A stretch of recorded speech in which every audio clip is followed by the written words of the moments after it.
Two of the most emotionally poignant moments of my life took place in airports.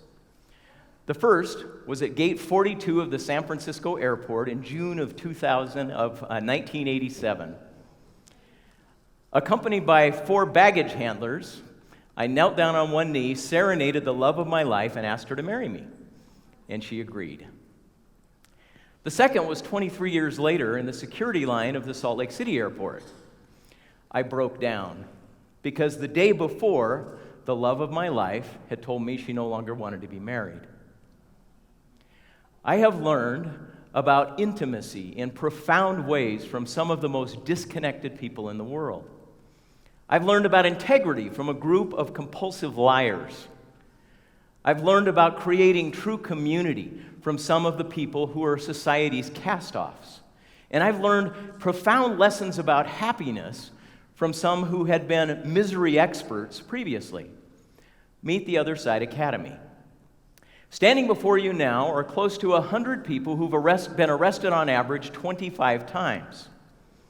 Collectively, at the moment this picture is taken, they're facing 600 years of additional incarceration. But at about this same time, in 2015, various jurisdictions in the state of Utah made an interesting decision.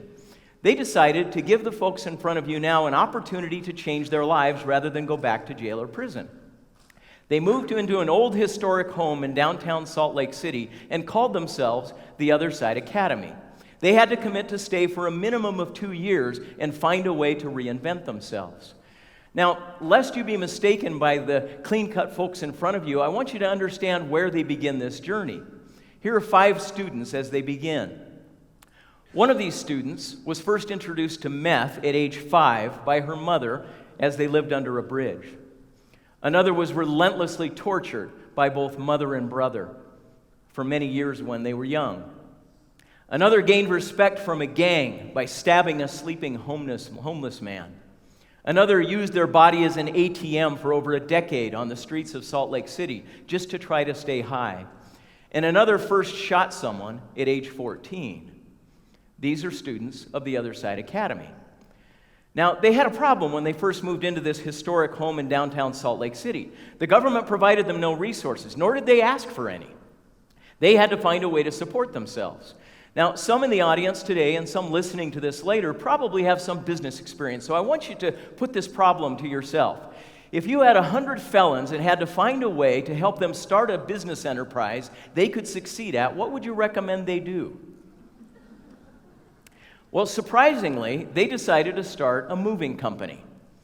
From the generosity of a group called 100 Women Who Care and the Church of Jesus Christ of Latter-day Saints, they were able to purchase a used truck, and they went into the moving business. They essentially went to market with the following marketing premise. They said, we're a bunch of felons. We want to come into your house and move your valuables. We have experience.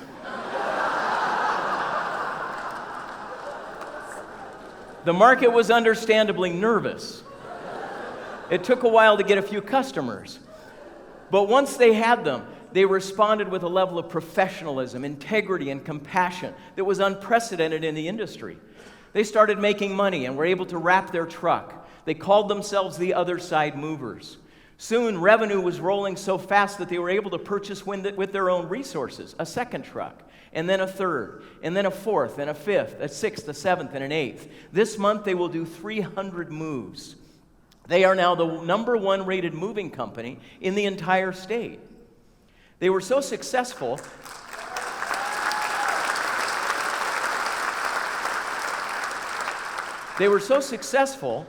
And people began falling so much in love with their story that when they would do moves, people would say, well, hey, why don't you take that couch? And could you use this treadmill? And how about that cabinet over there? They started to realize they had a supply chain for an additional social enterprise. So they found an old cast-off building, much like their own lives, in south of Salt Lake City, and they completely reinvented it. They started what they call now the Other Side Thrift Boutique. It soon became #1 in its industry category as well. Established a reputation for caring, compassion, professionalism. It is the Nordstrom of thrift boutiques today. Literally every social enterprise the students touched started to turn to gold. So much so that surprisingly last year, a handful of them were invited to one of the most prestigious business awards in the world, the Ernst & Young Entrepreneur of the Year Awards. They were finalists for those awards. They attended an event in a 5-star hotel in downtown Salt Lake City, dressed to the nines as much as they could, but feeling out of place like a Prius at the Grand Prix. They felt uncomfortable and unworthy in this environment, looking around at some of the best and brightest business minds of the state, until this moment. Of the year for the social entrepreneur category. And the award goes to Dave DeRocher.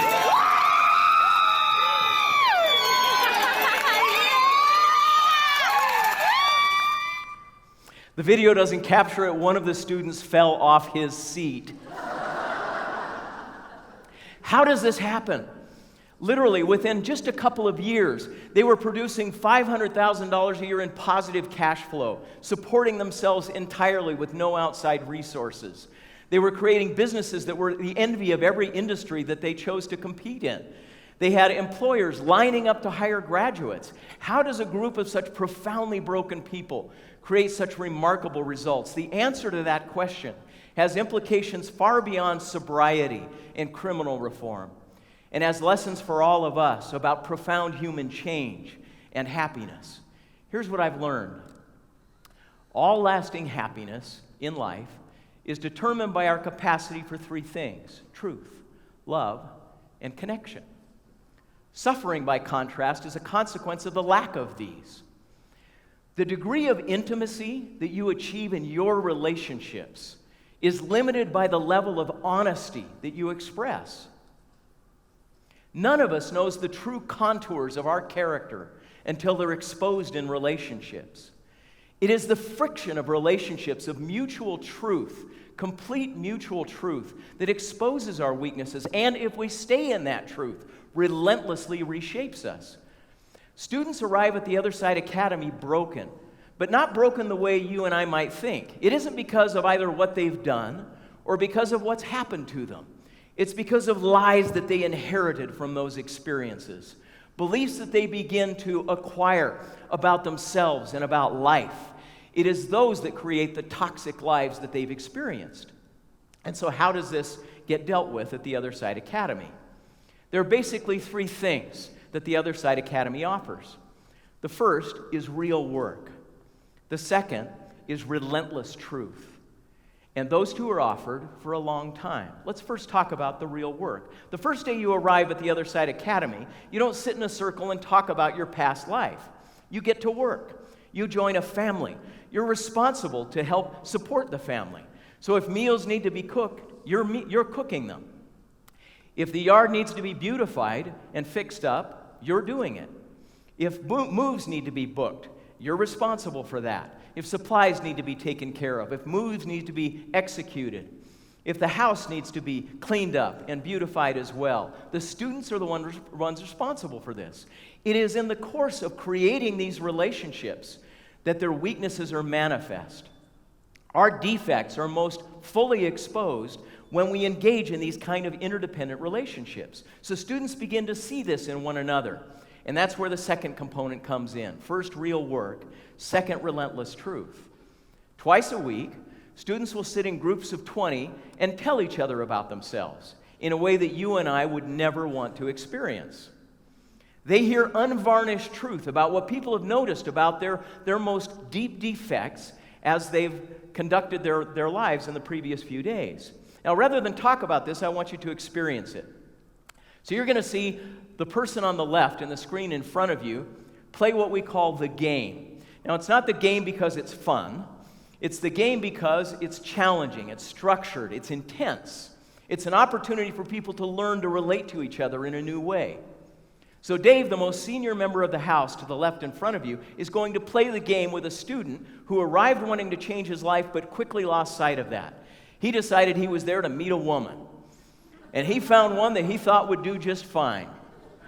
Breaking the rules of the house, he wrote a love note to her, handed it to another student who knew her, and had it passed along. Listen as the game is played. So Jeffrey, you write us a letter from jail. Did you ask for help? Yeah. Why'd you ask for help?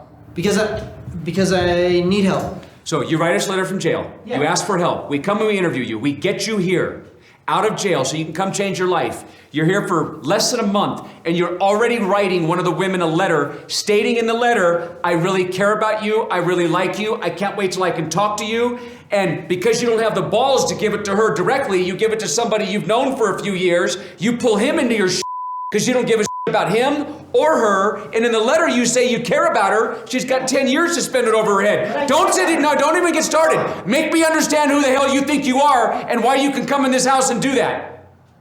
Talk about truth. So Jeffrey has an opportunity to hear about himself. But what you need to understand is these are profound transformational moments. You're going to hear here in just a moment how that works. Truth is the work that's done at the Other Side Academy, but love is the motive.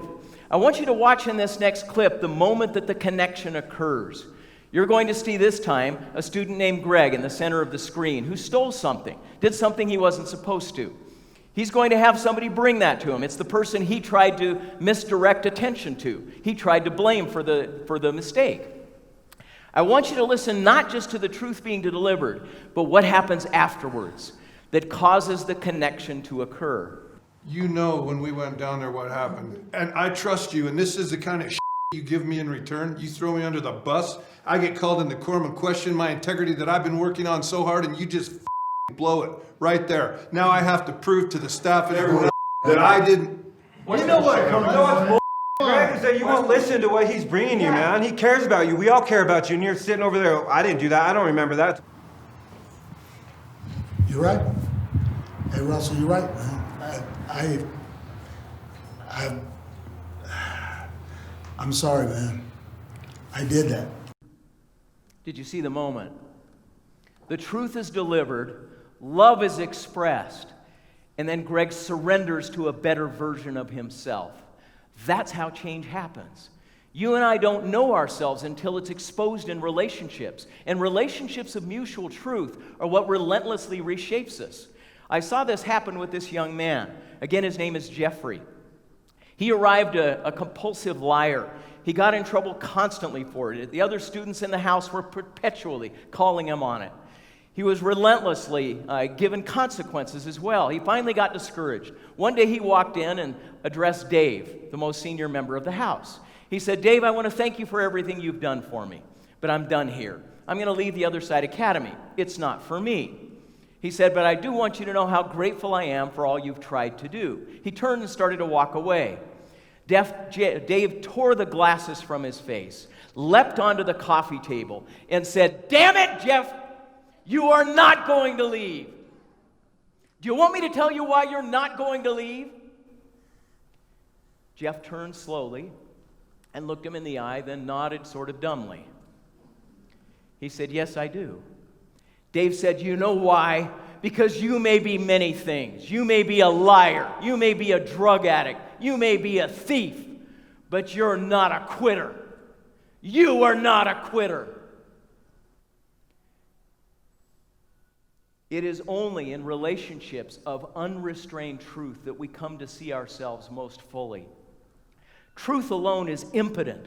It requires a credible messenger, living and loving evidence of the message. And it's only someone who's been willing to tell us the truth about our defects that can also tell us the truth about our potential. In that moment, Jeff squared his shoulders, turned and walked out of the room and finished his consequences. It's now been 2 years since that experience, and Jeff is still at the Other Side Academy preparing to lead the campus. The way we heal is by not just seeing the truth about what's wrong with us, but by learning the truth about what's right with us and our potential. It is only through relationships that we can come to see those elements of ourselves. And as they do over time, as they're exposed to this continuously at the Other Side Academy, the change happens at the level of the marrow. Truth is the work, love is the motive, and connection is the reward. It's been miraculous over the last 4 years for me to see some of the most broken people in the world develop bonds of connection and intimacy better than I'd ever experienced in my life. In fact, no greater evidence of that happened than about a year after the Other Side Academy opened. It was facing an existential threat as the city of Salt Lake decided that we had too many felons in one house. They wanted to shut the Other Side Academy down. So they held a public meeting. They asked for input from the neighborhood. Now, this was about a week after people across Utah had shown up with lit torches and pitchforks saying they didn't want homeless resource centers in their neighborhoods. But after that same experience, 53 neighbors showed up one after another saying, "Don't you dare make them move. Our neighborhood is more beautiful and safer since these felons moved in."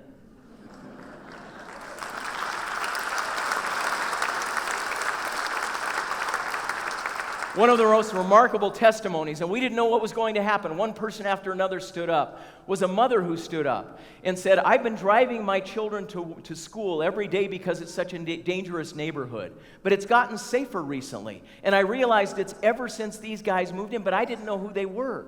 The other day I was driving past the building, saw some of the students playing basketball, and I turned to my high school-age son and said, 'You should go play basketball with them. I think they'd be a good influence on you.'" And she was right. A couple of years ago, the students volunteered to manage a charity event called the Food Truck Face-Off. They managed all the logistics for it. At the end of the day, the group was weary, tired, but satisfied and ready to go home when they were approached by a couple of women in charge of the event with big bags full of money. They had lots of cash they had to take to the bank, and they were terrified taking it unaccompanied at night. So they said, "Would the Other Side Academy be our security for us?" So we got a couple of our big, strong guys to sit in the back of their car and drive them to the bank. Making small talk on the way to the bank, one of the women turned around a little nervously and said, "Well, of course, you guys have stories, I know, but none of you are like robbers, right?" At the Other Side Academy, we believe in truth. They looked at each other, scrambling for the right thing to say, to not make them nervous, but to help them also understand the truth. Finally, one of them said, "That's not who we are anymore."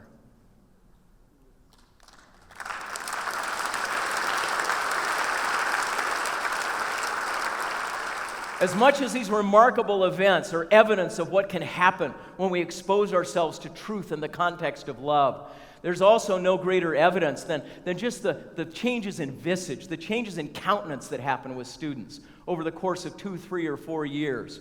Tiffany here arrived angry and violent. Look at her today. Tiffany now goes into the same jails that she used to frequent and brings students home to help them to change their lives. Sean here arrived disconnected, detached, almost heartless. Today, he's a man that's comfortable showing emotion. In fact, I have it on good authority, he even cries at grand openings of malls. He's here with me today, by the way. Diego here now has a new motto in life: live life with purpose and integrity. Tori, who arrived hardly able to make eye contact with you, hardly able to complete a sentence, now is a woman of such surpassing and ironclad integrity that she would be a model for any of us. Greg here arrived just absolutely unfocused, unclear, angry, and disconnected. Recently moved to Denver, Colorado to open a second campus of the Other Side Academy.